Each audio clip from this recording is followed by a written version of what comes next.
வணக்கம் நேர்களே, Radhika சித்தவைசன் Scarborough Rouge river தொகுதியின் என்டிபி பாராளுமன்ற உறுப்பினர். இங்கே எலிசபெத் லாங்கோட நிற்கிறேன். எலிசபெத் லாங் இப்போ ஒரு இடைத்தேர்தல் நடக்குது ஸ்கார்பரோ ஏஜென்ட்கோட் தொகுதியில்.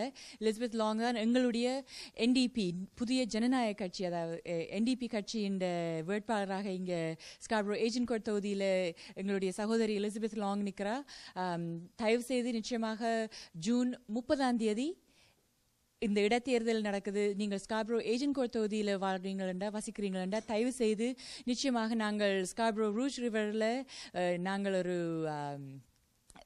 முதல் தடவையாக இப்போ கனடியன் ஹிஸ்டரியிலேயே முதல் தடவையாக என்டிபியை நாங்கள் ஸ்கார்பரோ ரூஷ் ரிவரில் நாங்கள் ஒன்றாக சேர்ந்து ஒன்றிணைந்து நாங்கள் ஒரு கூட்டு குடும்பம் மாதிரி தான் நாங்கள் ஸ்கார்பரோ ரூஷ் ரிவரில் நாங்கள் வேலை செய்து முதல் தடவையாக என்டிபியை ஸ்கார்பரோ ரூஷ் ரிவரில் நாங்கள் தெரிவு செய்த மாதிரி உங்கள் அனைவரிடம் நான் பணிவன்புடன் கேட்டுக்கொள்கிறேன். நீங்கள் ஸ்கார்பரோ ஏஜென்ட்கோட்டில் இந்த இடைத்தேர்தலில் எலிசபெத் லாங் எங்களுடைய என்டிபி வேட்பாளருக்கு நீங்கள் வந்து உங்களுடைய ஆதரவு தந்து வாக்குகள் அளிக்க வேணும்.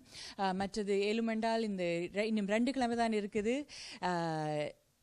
கெனடியன் ஷெப்பர்ட் சந்திப்பில் எலிசபெத் லாங் அலுவலகம் இருக்குது. ஏழுமண்டா ஒரு நாள் தன்னும் வந்து உங்களுடைய உதவி தொண்டராக உங்களுடைய உதவியையும் செலுத்துங்கள்.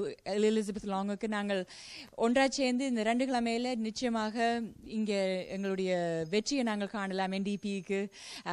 மற்றது இன்றைக்கு தான் அட்வான்ஸ் போலிங் ஸ்டார்ட் பண்ணுது. ஸோ நீங்கள் 30 ஓட் பண்ணுறதுக்கு சந்தர்ப்பம் கிடைக்காட்டில் இன்றைக்கே போய் நீங்கள் வாக்களிக்கலாம்.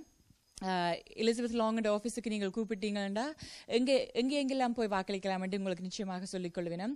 நீங்கள் இங்கே பார்த்தீங்கன்னா elizabethLong.ca என்ற வெப்சைட்டுக்கு போனீங்கன்னா அலுவலகத்தின் கான்டாக்ட் இன்ஃபர்மேஷன் கூட இருக்கு.